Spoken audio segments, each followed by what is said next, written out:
Hey guys, welcome back to my old tractor shed. Waiting on a few things to carry on with this transmission, and I thought I got a few hours today. I'm going to have a little closer look at these seats. Seat there, I think is in the video. That's the one that came off the 710. Got the close-up camera running, but I don't think it's pointing there. It's got some homemade brackets put on the bottom. It's clearly a much newer seat. Yeah. This came off the 510, and when I originally saw it, I thought, you know, this is an original seat. Most of it is. Looking at it quite close, I think I can, in that camera there, this piece here is cut off, and I'm going to insert a picture from the parts manual. I think this piece right here is piece number 1 in this video, and they've cut the back off of it, and then they've made a couple of homemade brackets. They've made a couple homemade brackets here and here, and I can see that this is cut. There used to be a hole there, so it's just a couple pieces of flat bar that they had, and they've bolted this pan seat because it's again not the original seat. And the next page has all of this mechanism here. I'll insert a picture of that now, and this all seems to match pretty close. That's fine. For a while I was thinking maybe I would try and take that off and cobble it onto here, but then up on the top it's got a couple tears. The seat's not in great shape either.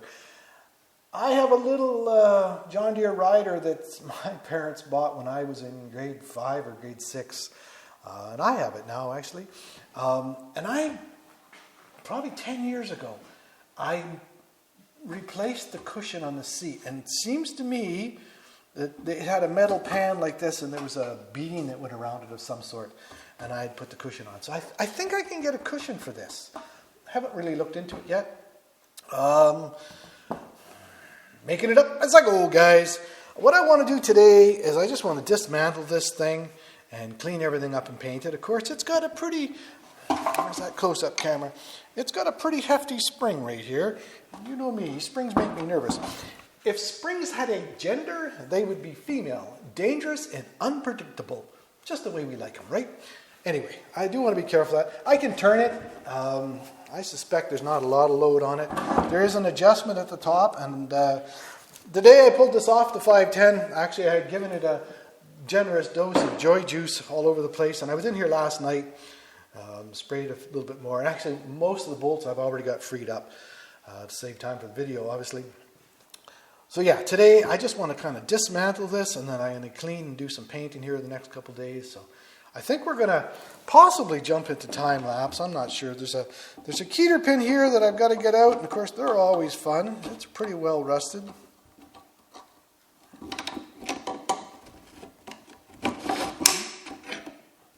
Okay, that came off not too bad. The little ball on the end is broken, so I'm going to have to see if I can find that. Spring, washer, everything goes in the can, of course. All right, let's see if I can get a few more parts off here, and we'll see where we end up.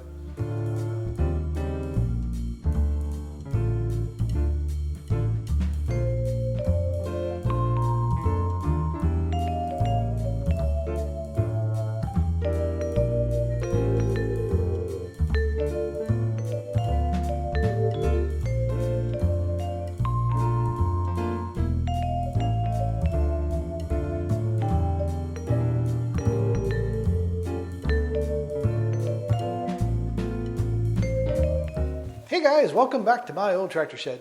I shot some video the other day of taking this seat mechanism apart, and I was editing it and wasn't happy with the video. I had painted my table white just to make it easier for me to see little parts and stuff when I'm working. And then I realized that the cameras didn't like that. The cameras, the auto exposure, I guess it is, yeah, it wasn't working. You couldn't see what I was doing, particularly in the close-up camera. So we're going to try it again. Obviously, I've had it all apart. I've cleaned everything. I've painted everything, figured it all out. It's going to take me a whole lot less time today to take this apart. It did take me a little while the other day. Lots of seized up and rusted old stuff. But I did get it apart, cleaned it all up, painted it. A couple, no real surprises. But I thought I would just redo it real quick and just kind of show you how all this works in case somebody's thinking about tackling something like this themselves. some heat was necessary, so torches would be required. I've got it upside down, of course. This piece here would bolt onto the tractor. There was a couple of long bolts with some spacers that went in here, and a couple short bolts that just depended on the contour of, I guess that's the final drive where this sits sort of, well, on top of the rock shaft cover, blah, blah, blah. Anyway, some long bolts and stuff for that. The piece that's on the bottom here would, this is where the seat was attached to, and there's two pieces of, this rod here, which I've got to get a new ball for the end of it. Yes, you see it there. There's a spring. There was a washer here with a cotter pin that allowed this to come in and out, and this piece has holes, and the seat would slide. Paint's making it stick. It needs to be greased and cleaned up, whatnot. So this here bolted here with some washers so that this didn't end up being tight in here, and then some grease. So yeah, there was a cotter pin here. I had to take that out, spring and washer. Now this little ball that goes on the end is broken. Am I in the camera? Yeah, and there's just a little, there's a little pin through here. I have already ordered a replacement ball I found online with a brass insert that's threaded, so I'll have to do away with this pin. I may have to machine this down a little bit and then thread it for the new ball, but that'll be fine. Like I say, I may have to clean some paint off and put some grease on some of these pieces. Let's get that out of our way. Everything's still sticking. Paint's not 100% cured. So getting this thing apart was a bit of a, not a real big deal. Like I say, rusted bolts, broke some bolts. I've got all new bolts in here right now. I didn't put any washers in. They had quite a few of these little star locking washers, so some of them were so rusted they broke when I took it apart. I'm going to find some more of those, and then when I put this back together, I'll just put Loctite on the nuts, because I don't think I can tighten. If I tighten these too much, well, then this turn it this way. It doesn't move very much right now because the spring. When I get the spring under there, I can show you. This all scissors. So I don't think I can actually tighten these, but I can put some Loctite on the nuts. So let's take off the spring first. It's just a couple of bolts here. Now this took me a minute to figure out. This end is welded here. This end's not, and what's holding it together are these two bolts. Once you get these two bolts out of the way, although it was seized, put it in the vise, put some heat on it, and I got this. Were you in the camera? Yeah. So this here, it was seized right on there, but I managed to get that free, and this came off okay. I'll be able to show you this better once I get it apart, but this is the end of the little shock, and that little rusty piece there is the bushing that would have been on the inside of the rubber piece, and of course that didn't want to come apart. So I got it in the vise, and I heated that up, and got a little violent with it with a hammer and chisel, and I managed to get that apart, that it slides out. Then I guess that's just a spring retainer, and this is that centerpiece. I'll be able to show you that better in a second. I got that off, and then the spring could come off. And then actually, I didn't go any further with this initially. Then now I can show you the scissor action too. So that goes there. You can see how this all moves. And that spring and shock absorber, of course, that's the cushion when you're going across the field in high gear, right? So all these nuts and bolts were seized. Heat broke a few, but you get these off. They got little brackets here. Makes that scissor mechanism work, I suppose. This off. So I got bolt washers. There's bushings inside all of these. Initially, I thought these bushings were pretty bad. Well, maybe they are, but they do go into these little holes quite nice. So I might end up making some new ones. I haven't completely decided there yet what I want to do. But you take these off. And the same thing, just nut and bolt here. This bottom one has a long rod that goes through. And I'm going to be honest. Two more come off there. And then you have the other two. Oops. Not completely sure why they've got that like that. So these two come off of here. And then these two pieces come off. I did have to go back and look at my video. There's a couple different ways this could go. Nuts and bolts, two there. Yeah, so this piece, in the camera, yeah, it's got a long rod that goes through there. And then there's a couple of washers in there. That all actually came apart. That wasn't seized. But I'm not completely sure why they did that with a rod. And these other ones, well, I guess there's no room for a rod down here, but I don't know why they didn't just put bolts in there the same as they did everywhere else.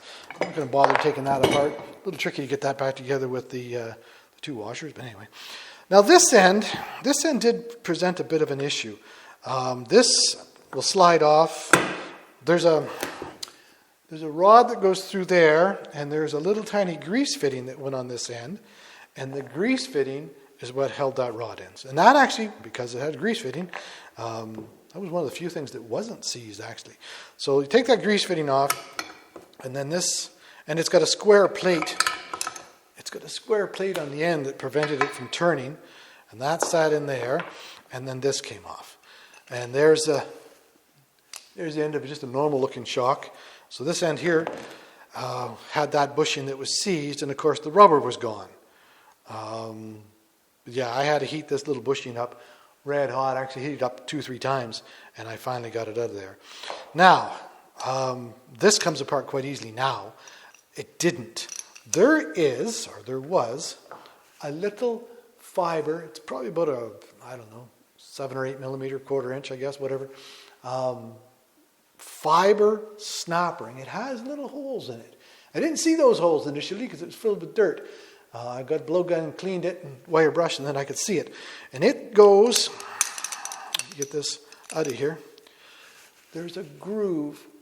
I hope you can see that. There's a groove right there. So this was in this way, of course, and it wouldn't come out of there, and I could see it through here. But I had to get this to be in the right spot to give me room to close that. I won't say there was cursing and swearing involved, but it did take me a couple minutes to get everything in the right spot. But once I got that out, this came out. I had to wire wheel that. That's your adjustment, of course. Nice brass. I knew how to make them back in the day. Instead of plastic, it's brass. Yeah, that's the adjustment for your seat. Now this little shock, I cleaned it up, and there's actually a manufacturer symbol. Obviously, John Deere didn't make that. I saw the name. I don't know how to pronounce it. I apologize. It's either Bogue or Bog, German shock making company, and then it's got a great big long part number there. And I saw that name.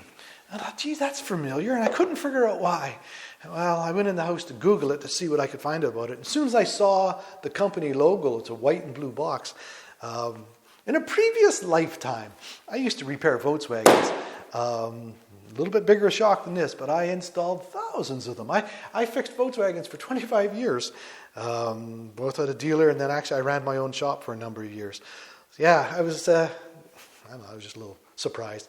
I've done some searching online, not having any luck on that. There are a couple of John Deere shocks for their seats that are really common. They're all over eBay, they're all over Amazon. The antique tractor places in the States, but they're about 13 inches long. This one, when it's extended, if I find my little bushing, oh, there it is. I'll just kind of put it sort of in the middle. This one here is about 8 3/8, maybe 8 1/4. I'll figure out the metric and put down below. When it's extended, and when it's closed, it's going to be somewhere around maybe 6 1/8 or whatever. It's quite a tiny little shock. I spent an hour or so online, had no luck. I'll put the Bogue or Bog part number on there. If any of you have an idea where I could find a little shock like that, please leave me a comment. I think for now I'm just going to machine a piece of aluminum that fits in there, make an aluminum bushing basically, just so that when this is put back into here, it doesn't rattle around. I think I can probably live without the shock absorber on it. Well, that's the seat. Came apart a whole lot easier today than it did the other day, I'll tell you that. And it's a good thing I did shoot the video though, because I did go back to the video to figure out how to put this back together. Anyway, all good fun. I think we're going to end this video here. Hopefully the next video, transmission's sitting over here. Hopefully the next video we get back to work on that. So we'll see how it all goes. Anyway, I definitely appreciate your time. Thanks for hanging out in the shop with me. And yeah, see you next time in my old tractor shed. Ciao.